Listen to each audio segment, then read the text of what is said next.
કરીએ તો અમદાવાદમાં વરસાદી માહોલ જામી ગયો છે। ત્યારે અમદાવાદના પશ્ચિમ વિસ્તારમાં વરસાદ વરસવાના કારણે પાણી ભરાવાના બનાવો પણ બન્યા છે। અમદાવાદના વેજલપુરના સોનલ સિનેમા રોડ ઉપર ઠેર ઠેર પાણી ભરાયેલા જોવા મળ્યા। માત્ર 1 કલાકના વરસાદમાં અમદાવાદ મ્યુનિસિપલ કોર્પોરેશનની પોલ ખોલી નાખી છે।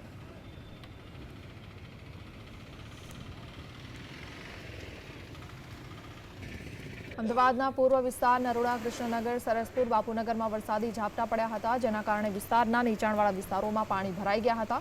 આ સ્થિતિના કારણે ઘણા વિસ્તારોમાં ટ્રાફિક જામની સમસ્યા પણ સર્જાઈ હતી।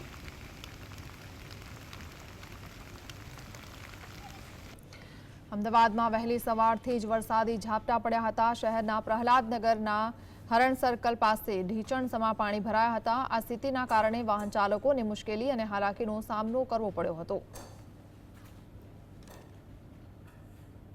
તો અમદાવાદથી સંવાદદાતા જતીન આપણી સાથે જોડાયા છે। જતીન, અત્યારે અમદાવાદમાં પૂર્વ વિસ્તારની વાત કરીએ કે પશ્ચિમ વિસ્તારની વાત કરીએ, ગઈકાલ રાતથી જે રીતે વરસાદ અત્યારે વરસી રહ્યો છે અમદાવાદમાં, એક તરફ ખુશી છે પરંતુ બીજી તરફ વરસાદને લઈને કેવી પરિસ્થિતિ છે?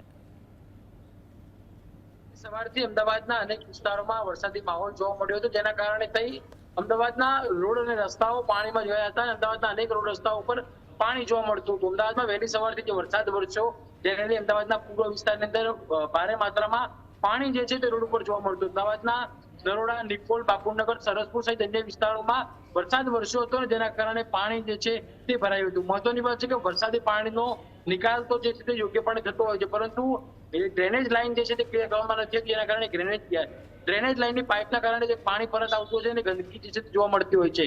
સરસપુર અને બાપુનગરમાં કેટલાય એવા વિસ્તારો છેલ્લા 10 વર્ષથી સ્થાનિક લોકો દ્વારા વારંવાર રજૂઆત કરવામાં આવી રહી છે, પરંતુ કોર્પોરેશન દ્વારા યોગ્ય પગલાં લેવામાં નથી આવતા। મહત્વની વાત એ તો રહેશે, અમદાવાદના પશ્ચિમ વિસ્તારમાં પણ વેજલપુર સહિતના અનેક વિસ્તાર, પ્રહલાદનગર સહિતના અનેક વિસ્તારોમાં જે વરસાદી પાણી જે છે તે ભરાવતું હોય છે, તેના કારણે તમામ લોકોને ખૂબ જ મુશ્કેલીનો સામનો કરવો પડતો હોય છે। વહેલી સવારે વરસાદ વરસ્યો હતો, બપોર બાદ વરસાદ થંભી ગયો હતો, બપોર બાદ વરસાદ ન પડ્યો હતો, પરંતુ તે પાણીનો નિકાલ યોગ્ય ન થયો, જેના કારણે તમામ લોકોને, વાહન ચાલકોને ખૂબ જ મુશ્કેલીનો સામનો કરવો પડી રહ્યો છે। અમદાવાદના બાપુનગર, વેજલપુર ખાતે હરણ સર્કલ, સરસપુર સહિત અન્ય વિસ્તારો જે આવેલા છે ત્યાં આગળ હજી સુધી પાણી યથાવત જોવા મળી રહ્યું છે। માંડ કોર્પોરેશનના એસી ચેમ્બરમાં બેઠેલા અધિકારીઓ માત્ર પ્લાન તો બનાવતા હોય છે, પરંતુ તે